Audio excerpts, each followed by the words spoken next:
Good evening, and welcome to my vlog, where we help each other live happier, healthier, and more productive lives while in quarantine.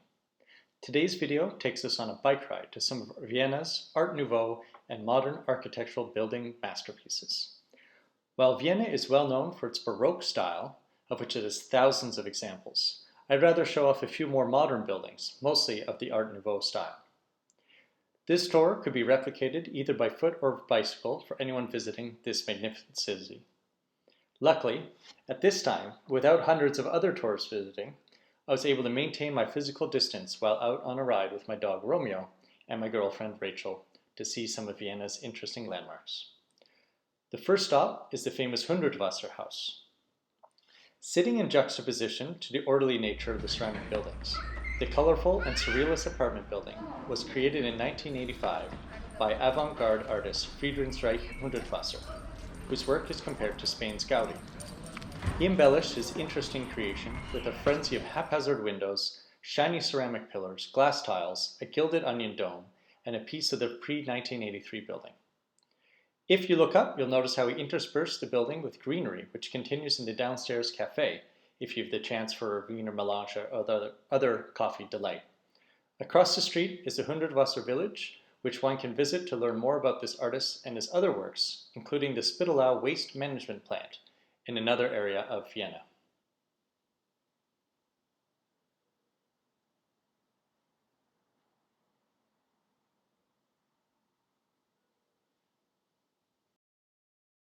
As our second stop, we take a gander at the Urania Observatory, designed by Max Fabiani, who studied under the famous Otto Wagner, who we'll learn more of later. The Art Nouveau structure was built in 1910 in the shape of a ship and named after the famous muse of astronomy, Urania. It was almost completely destroyed in the Second World War, but generous patrons funded its rebuilding thereafter. The multi-purpose cultural building was built at the very end of the Ringstrasse, linking this avenue of architectural masterpieces to the Danube Canal. The unmistakable form of a steamer was a clash of tradition and modernism, and upset many sensible Viennese at the time.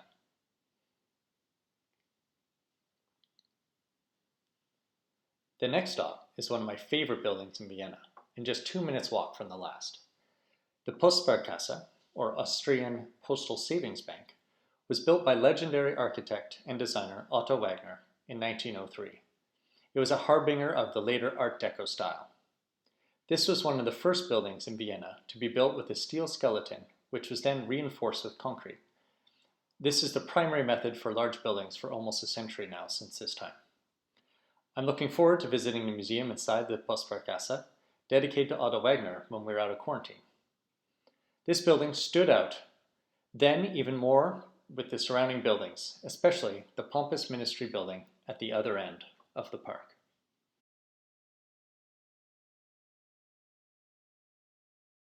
You can hear the chimes of the Ankeruhr, the work of Franz von Mach, a close associate of Austrian artist Gustav Klimt. The clock renders homage to a number of historical figures, including Marcus Aurelius, a Roman emperor who died in Vienna at the edge of his empire in AD 180. Their life-size figurines are all on display to a tune from Mozart at noon.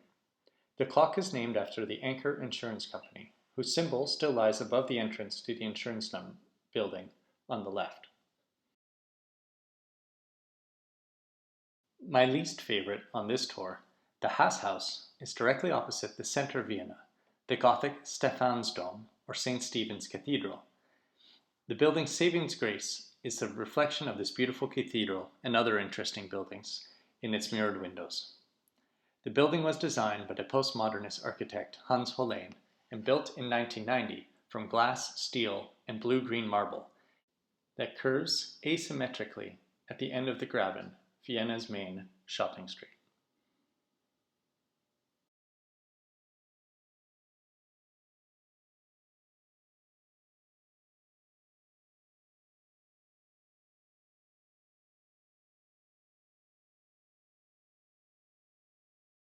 Even less exciting, but with a better story, and arguably better looking, is the Loshaus, designed by Adolf Loos in 1912. The top half is void of any ornamentation except the bronze flower boxes which Loos was forced by the city to affix to the facade before he could finish the building. The bottom floor lies in direct contrast to the above, with its marble columns, which resemble the porticos of St. Michael's Church in the Eponymous Plaza. This building reportedly outraged Emperor Franz Joseph, who lived across the road, so much that he kept the blinds of the Hofburg Palace closed on this side during the remainder of his reign. The Secessionist building was designed by architect Joseph Ulbrich and built in 1897 for Gustav Klimt and a number of other artists who quit the conservative Künstlerhaus and founded a new art association called the Secession.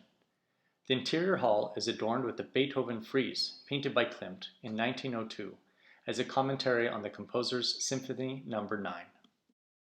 Note the turtles that support massive plant pots on either side of the entrance, and the great dome that the Viennese were quick to christen the golden cabbage. Across the street is a building first designed for the Ministry of Transport, situated on one end of the Naschmarkt, one of Vienna's most interesting areas to shop and dine when businesses are open. Along one side of this market is the Majolica and neighboring Medallion House, both by Otto Wagner during his Secessionist phase of design. The Majolica is named after the flowing flower motifs on the tiled facade. Wagner prioritized simplicity and elegance, demonstrated by the simple, clean look. As one of Europe's prime Art Nouveau jewels, this building features prominently on a €100 gold coin. Here, at the other end of the Naschmarkt, is the Kettenbrückengasse U-Bahn station, one of many designed by Otto Wagner, who was appointed architectural supervisor for much of the city's underground system in the 1890s. His more famous Karlsplatz Stadtbahn station is well known for its modern look, floral motifs, curving rooflines, and the exposed steel framework which reminds me of Gustav Eiffel's creations. The twin stations are in front of the Karlskirche, a church with a story like no other, but that'll have to wait for a later edition.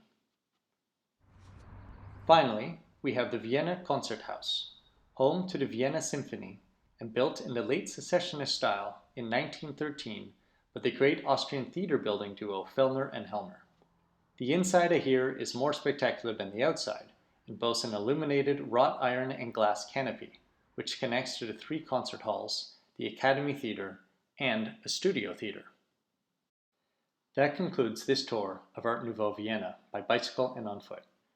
Either of these methods are fine for linking all these sites in one afternoon through one of Europe's most beautiful capitals and a majestic imperial city, which has done relatively well during this time of COVID-19.